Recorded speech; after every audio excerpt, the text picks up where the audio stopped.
The early 2000s hit group Lone Star How you doing? brought out a huge crowd for autographs. We just started signing here at Fanfare. 10 o'clock on the dot. You should have seen everybody. Did you see everybody run in? I mean, everybody was like it was crazy. The year was 2002, and Fanfare set a new record. Thank you. With the biggest crowd yet, 126,500 fans. Wow, thank you. No surprise when you hear about the lineup. Brooks and Dunn kicked off the show. Kenny Chesney, Toby Keith, John Michael Montgomery, Rascal Flatts, and Leanne Womack all performed, just to name a few. Nikki Burdine, News 2.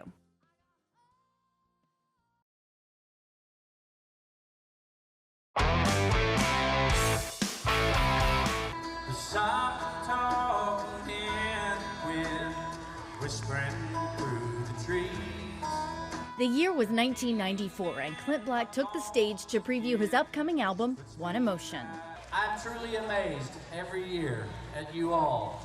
It's a great time here for us, and you keep me smiling all day. My face hurts from smiling at you so much. But we all appreciate it. We've been in the studio working on a new album that'll be coming out in October. And we'd like to play a song off of that. It's a little premature, but we figured what the heck? We played it a bunch already. This is one you might recognize. It's called A Change in the Air. It was the height of 90s country. Other big names like Faith Hill, Kenny Chesney, Billy Ray Cyrus all performed at the fairgrounds. Can you just go all night, all day, and all night?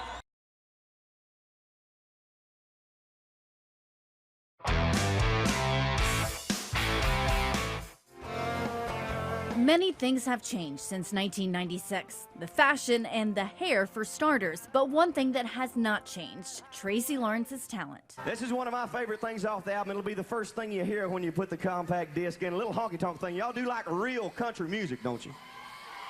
Oh yeah, we hope y'all like it. It's called Is That a Tear? Fanfare 1996 was packed with country music's brightest stars. Alison Krauss, Martina McBride, Shania Twain, and Alan Jackson were all part of the lineup. We caught up with Lawrence after his show wearing an Emmett Smith jersey. This is something that we all get psyched up for every year. It's a one-time thing, and I think sometimes we have to get a little bit mentally prepared. There's so many people that flood the streets of Nashville that it's not only a tough week out at Fanfare, but it's tough getting around the city. I heard Katie Oss last night saying, I want everybody to leave so we can start running red lights again, you know. We want to start driving the way we usually drive. So it's a lot of fun having everybody here in town, though, and you know, it's an exciting time, and I know the fans get a lot out of it because this is most people's big vacation of the year. They come spend a week here and they get an opportunity to not only see a lot of their favorite artists, but hear so much of the great music that's coming out of Nashville right now. Nikki Burdine, News 2.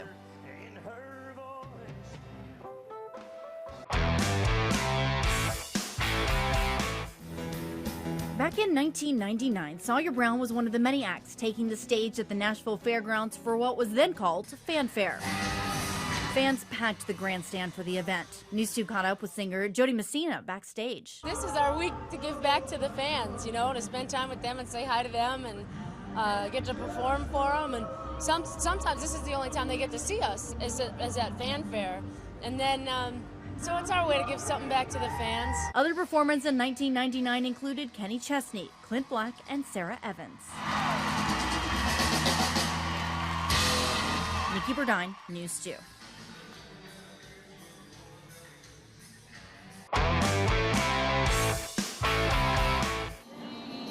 Summertime in Music City means Fanfare, and on this 50th year, we take a look back, way back to 1982. Fanfare was just 10 years old at the time and already brought fans from all over the country. We love it. We've been here. This is our third time to come. How far are you coming from? About 650 miles. How did everybody come? We come in motorhomes. We're staying at one of the campgrounds. And few things are the same. 40 years later, fans still don't mind to wait in line if it means seeing their favorites. The Oak Ridge Boys. Everybody. George Jones. Waylon Jennings. Conway Twitty. Other 1982 performers were Loretta Lynn, the late Ernest Tubb, Charlie Pride, and of course, Johnny Cash. And time keeps dragging on. Nikki Burdine, News 2.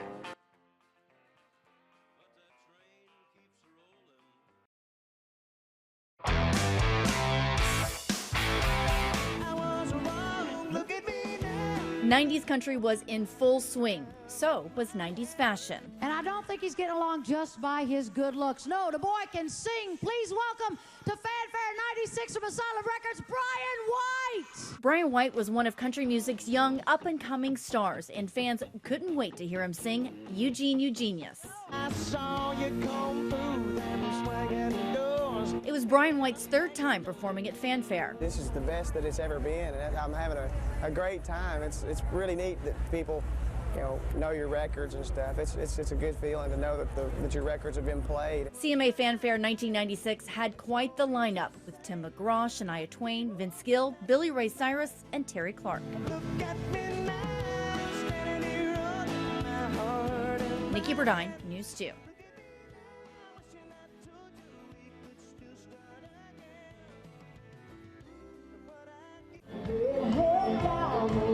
It was 1997, and Shania Twain was wondering, whose bed have your boots been under?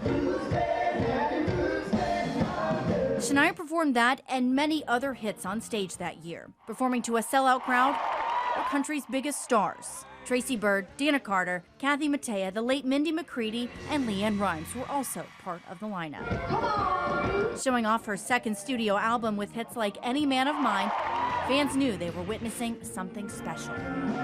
Nikki Burdine, News 2.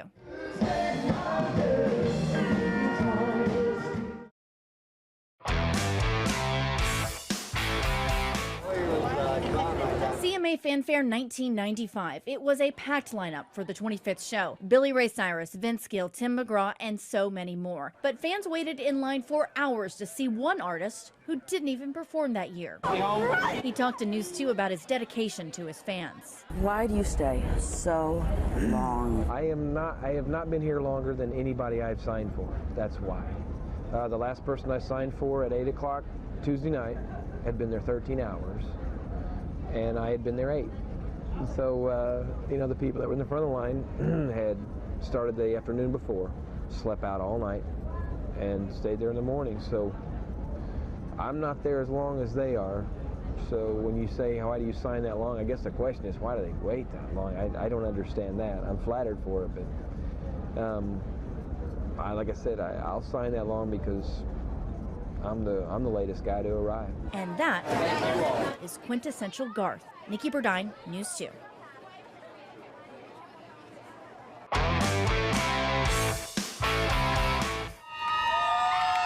The one and only Taylor Swift in her last CMA Fest appearance of this kind. It is 2013. And everything she sings goes straight to the top, which continues today. Thank you so much for waiting so long. How long? Up to 36 hours. That is the star power of Taylor. And when you see the CMA staff out there working in this heat, think of this. I remember when I was 14 years old and I was holding a clipboard interning at the CMA Music Fest and just feeling like if there was ever a chance that someday people would line up to have me sign something of theirs, that would be a really, really good day for me. Is the next Taylor Swift working at this year's CMA Fest? It's wonderful to meet you. Taylor Swift stayed for hours meeting her fans. She's had a few of her self-described good days since. Neil Orne, News 2.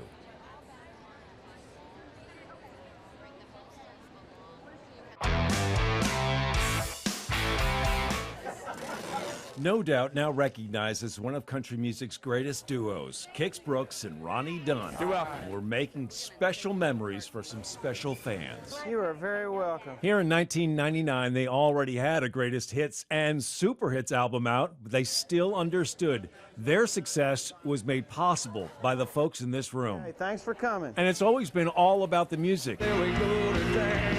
In the Nashville Speedway heat, Sawyer Brown brought the heat. Neil Orne, News 2.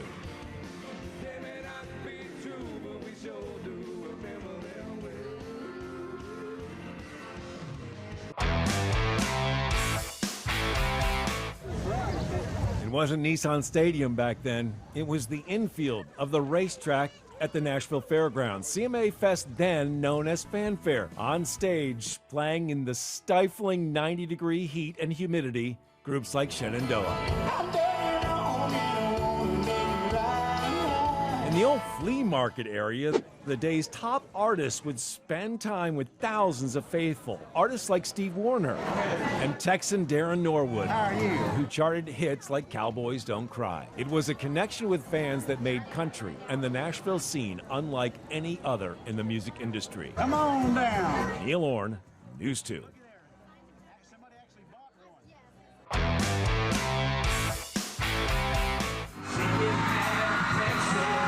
Few attracted the crowds a much younger Garth did at the fairgrounds through the early 90s. One year nearly spending 24 hours in a horse stall signing autographs until every last fan came through the line. A genuine connection on stage and in person, creating special moments every chance possible. 170+ million albums sold later and billions of streams. And his connection with these fans early on is as strong as ever. Neil Orn, News 2.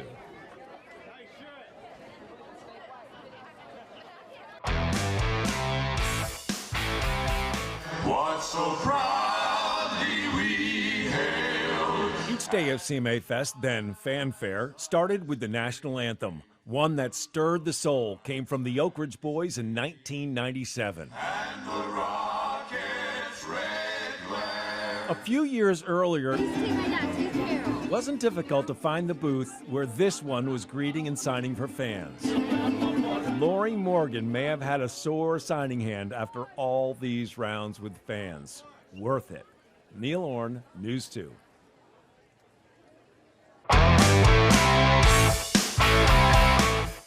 Legendary Nashville anchor Ann Holt was at the desk and introducing one of the most respected country music journalists ever in this town, the late Melissa Penry. She could tell a story. That's right, Ann. At the end of one very long line is one Garth Brooks. Now, this morning, the fans were just going about their merry way when a truck pulls up and Garth gets out. The fans were not expecting him to be here. After all, Garth has not been to Fanfare in 2 years, so it came as a total surprise. And there was now retired weather star Lisa Patton, who couldn't resist a little star power on the weather updates. With temperatures in the 70s and 80s so far this Fanfare, folks are having a great time because usually we have 90s, upper 90s for them. So I think they're breathing a sigh of relief. So far, temperatures will warm during the week. I actually have some help, an additional weathercaster with me here at Fanfare today. Billy Dean is joining me, and he's going to look at the maps and tell you what's going on around Middle Tennessee. Let's take a look at the radar picture. There it is. You bet. Well, it looks splotchy out there, doesn't it? Around Splotchy, that's a good word. I haven't used that before. We learned that in weather school. Finally, for very new reporters, it was working your way up, and that starts with the entry gates. 24,000 tickets for this event have been sold out since January. It seems earlier today, all 24,000 ticket holders showed up at the same time for registration. And the coverage continues again after a 3-year delay. Neil Orn, News 2.